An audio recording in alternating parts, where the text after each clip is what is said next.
Ahoy, hoy! Welcome to the Mercurial Podcast. This is a little different format than the usual video setup. Very basic editing, to say the least. Obviously, the extra hardware, as you can see. But want to make sure the audio improves along with everything else. I promise I'm going to be getting mics. Had a little bit of a hiccup, but that's okay, because we evolve with the hiccups. This is officially episode 2 for Mercurial Psychonauts, the podcast, which initially was the Kickstarter for this whole idea. The YouTube channel was actually secondary to the idea for the podcast, and mainly being, one, podcasts are popular. I mean, everyone and their grandma has one, so obviously about 10 years late to the game. I'm okay with that. But two, you have creative freedom that with YouTube you could potentially lose, and it's a lot harder to be deplatformed from a podcast. And not that I'm super concerned that this is going to happen. If we can get a listenership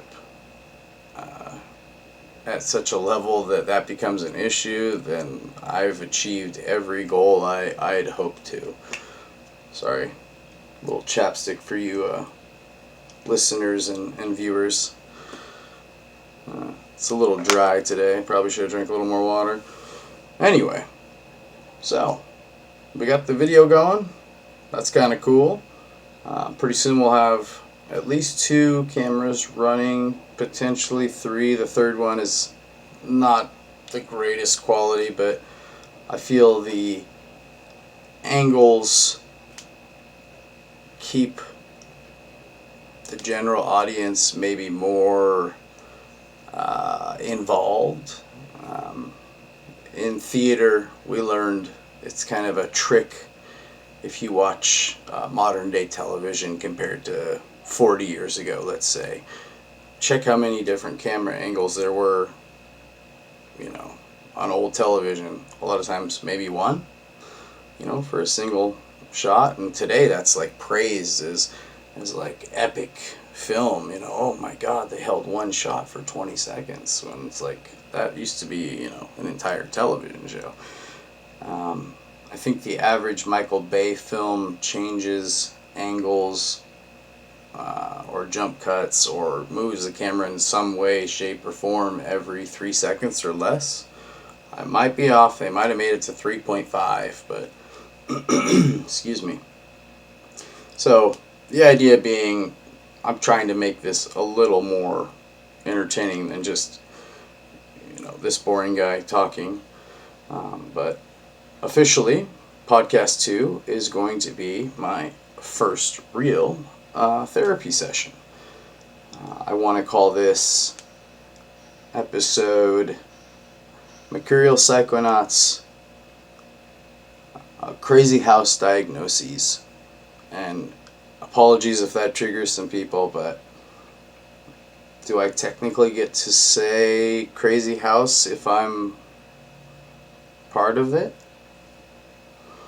So, along those lines, I went through a couple really, really tough years. I mean, I'm talking like, I didn't think of it as depression. It was almost an emptiness I would call like pure nihilistic existence. It was different. It was like the lack of even being depressed. It was a sense of foreboding and limbo that each day was always going to be the same, that things couldn't improve, they could only degrade, It's like that idea, entropy, you hit your peak and you go down. And for some reason, I had convinced myself that because I was in my 30s and hadn't achieved goals I had set for myself, that I was, a lost cause at that point, I suppose. By the way, that's bullshit. Okay? Complete bullshit. Just to do a side note here, 35, going to be 36 at the end of the year. I have never felt more secure, healthy, mentally healthy, more open and better communication than I've ever had in my relationship, going on 15 years.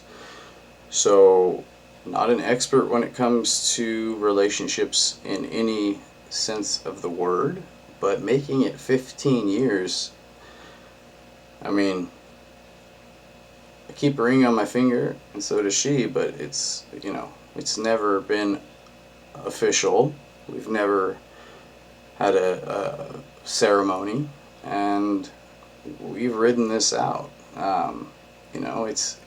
It's not easy dealing with someone like me that requires, honestly, extra work, extra care, and extra understanding. And I like to say this, and I mean it. The woman's a saint. Mireille definitely helps me ground myself back to what I like to call my state of being centered. I mean, this is kind of weird, but I kind of stole this from Theo Vaughn, but I literally will ask her, am I okay? Is everything okay? Just, it's kind of like, is this reality that we're in? Am I okay? And she'll tell me, yeah, you're doing good. Blah, blah, blah, And it's just a way of reaffirming that I am working towards something. And part of that crises getting into my mid-30s that led to this kind of nihilistic point of view of, having, no real purpose, honestly. Again, not an excuse or a pity party, but I think some people just can't fit this specific mold, and until you find what it is, you're going to be seeking for a while. And I'm hoping that I'm getting closer and closer. I think the pandemic allowed me the time to seek the counseling and therapy and do the work that will forever, be a daily journey, but gave me that ability to kind of rewind a little bit and take a break from the reality of survival. Just get it done, go to work, eat, sleep, go to work, eat, sleep. It ended that routine and kind of gave me a bit of a reset on what I valued. And the very things that I valued the very most, I realized I was potentially destroying friendships, relationships, family. And I had to figure out what it was that was causing these issues. Why did I have these resentments? Why did I have these days where I would wake up just empty or angry that I was empty or couldn't express properly how I was feeling, and not being able to express yourself or communicate proper, it's the downfall of nations, and especially with relationships. They say money and kids and all that, but I would argue it's communication. If you can't communicate with your partner honestly, wholeheartedly, and just, you don't have to be brutal about it, but sometimes, you got to get checked. And, I'm thankful that Mireille is caring, loving, and supporting, but she also knows when to step in and just say, hey man, you need to take care of this shit. And I did. I mean, it's a constant work in progress. I will never ever claim that I am, enlightened in any sense of the word, but I will tell you that these little mental tricks that you do for yourself really do help. And so my official diagnoses, with a real psychotherapist, so someone who has a doctorate that is a therapist that can prescribe medications, was borderline personality disorder, acute anxiety disorder, obsessive compulsive disorder, and ADHD. So a lot of them kind of go together. Borderline personality disorder is kind of on the same spectrum as like manic, to bipolar, to all the way to schizophrenia. The difference being, a borderline person, even though they express many of the same negative emotional outputs as maybe like a manic person, they can fix the poor wiring if they constantly work on it. So that really is the key. It's kind of like, with addiction. You have to literally want to quit to actually quit. No one can force you to get sober. So anyway, learning these things is not an excuse to then continue doing these poor behaviors. What it is a tool to know where to begin, what to work on, what to focus on, And a big one for me was figuring out, okay, why do I carry resentments into my late 30s about seemingly stupid events that happened in my childhood? 2, why do I lash out at those closest to me that care most about me? And rationally, I know want nothing but the best for me, but irrationally, I act like they're, out to get me.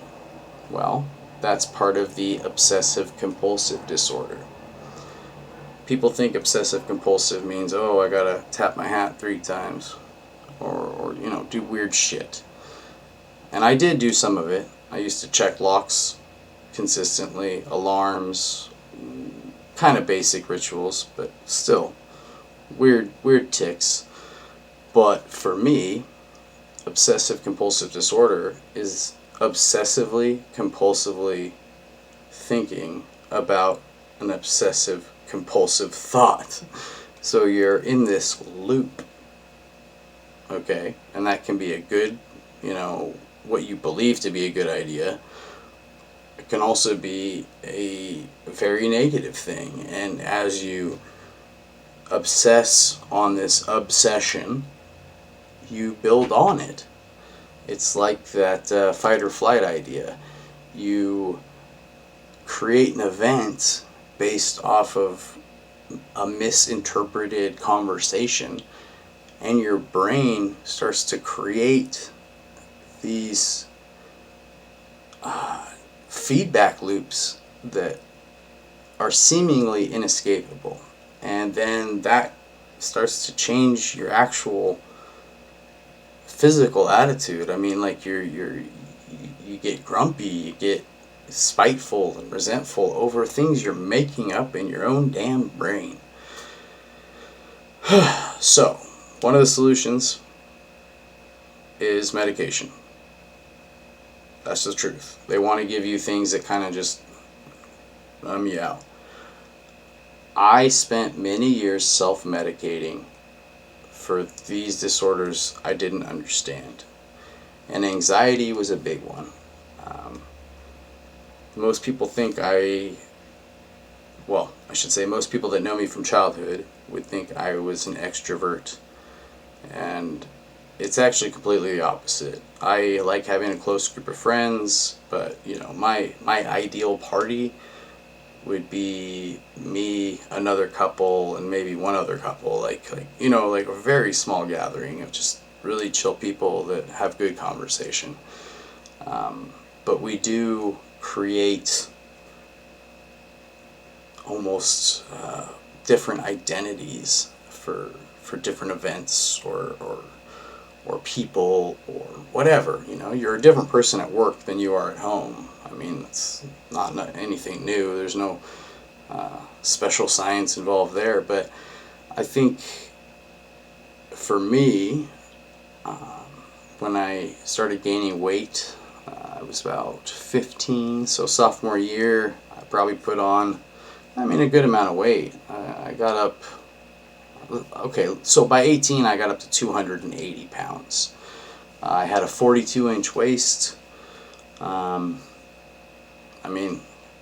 For real. So this is a medium shirt right here. I think I currently wear a 31. I was down to 29. But pandemic, we'll call it the Pandy 15. But normally when I'm able to work out and stay in shape, I float around 160, 165 on average, and I've been able to stay, I would say, anywhere from 160 to 175 for a little over a decade now. I'd say, about 13 years, yeah. So it was before we went to Hawaii, I started getting in shape. So, but yeah, that's an accomplishment. And again, that comes back to the self-love and fighting that urge to be negative to yourself, that gratitude list. And that's another trick I do. I create a gratitude list, and it doesn't have to be epic. It can be very basic, like, I'm thankful that I have a roof over my head. I'm thankful I have running water. I'm thankful I have internet. Whatever. But one of the main things I like to put down is, I'm grateful that I was not born with horrible ailments or disabilities that don't allow me to achieve my potential that I can today. And that's not to put down people, but it's to remind myself that even when I was overweight or fat or whatever you want to say, or even when I was hard on myself and didn't think I was in good enough shape, I can still use my hands, my arms, my legs. I had a knee surgery that was pretty severe, put me pretty much off my leg for 6 weeks. I was basically in bed every day, and it really puts in perspective like these very basic things that we really do take for granted. When you rely on other people to help you, it humbles you, and in a good way. And it was something that needed to be done. And it also allowed acceptance. I had to realize, well, I need to eat good, for one, but regardless, I'm going to be losing muscle. I love to jog, but that's out the window for at least, probably till next year. And I'm okay with that. I love to walk. I love to hike. So the fact that I can still do these things is super important to me. And I don't want to ruin the recovery after a knee surgery. I have carpal tunnel. It's something I have to accept. But I'm smart about it. I try to do the exercises and stretches that are required of me. And again, this is probably genetics or something. I don't know. But I've got, I can't remember the exact phrase, and I apologize for you on the podcast, but it's a type of essentially carpal tunnel syndrome, but from your shoulder blade all the way down to your ring and pinky finger. So it's, I don't know, it's something that doesn't necessarily require surgery, which is good, but it does take a good 6 weeks to heal, and I'm about 2 weeks in, so I'm able to do a lot more. I mean, that's lifting my arm for you people that can't see. Can't quite get it all the way past 90 degrees, but hey, it's improvement. I mean, it literally felt like my arm was being ripped out of socket before, so. Sidetracked again, OCD, apologies. So, working out and eating good obviously are really key to overall mental health. When I'm able to get out there and get fresh air and even just go for a walk or do something basic, it really does just change your overall attitude for the day. Even on a rainy day, I mean, just enjoy, the change in scenery. Go out and look around, see what animals are out in the rain. It's cool. Other, basic things. I guess I stole this from Jordan Peterson. Cleaning up your room, organizing your shit, making your bed, trying to do just little things. I mean, with Mireille, if I can, make the bed and pick up my crap, it's a win-win for me and her. She's happy. It shows initiative, that I actually care and am concerned about the things that she cares and is concerned about. And it shows, a willingness to want to improve. So, yeah. Anyway, the acute anxiety disorder led to benzodiazepines. At first, they were illicit, and then I was given Klonopin for a good year. But given my history, my doctor, when I was forced to go to Oregon Health after the pandemic, decided that I should be put into inpatient instead of continuing my 1 milligram per day Klonopin treatment, which, her decision. She was the therapist, but I probably felt the most stable and secure with my surroundings, with no intention of abuse of benzos when I was on Klonopin. That was a very, very stable year, 2019. So, but anyway, so that was my diagnoses: borderline personality disorder, acute anxiety disorder, OCD, ADHD. That is what I'm rocking with. I spent many years self-medicating, and I will go into that in part 2. So thank you for listening to part 1. Sorry for the zigs and zags.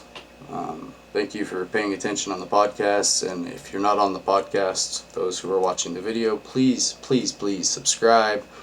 I plan on doing many more podcasts than videos, and not every podcast will have a video to accommodate. So And I do want to kick off a Patreon if anyone's interested, and that includes just basic help. You know, if you're an artist or a musician, or you want to be interviewed or anything, it's mercurialpsychonauts@gmail.com. So shoot us a message, or is it Mercurial Psychonaut? I should probably get that figured out. So anyway, thank you again. I'm going to say goodbye to you on the video. For those of you listening on the podcast, hold on a moment. We got a little extra for you. So just peace and love to all of you out there, and thank you for supporting this channel and being a part of my therapy session. It gets uncomfortable, but it's going to get even more so. So this is just the start.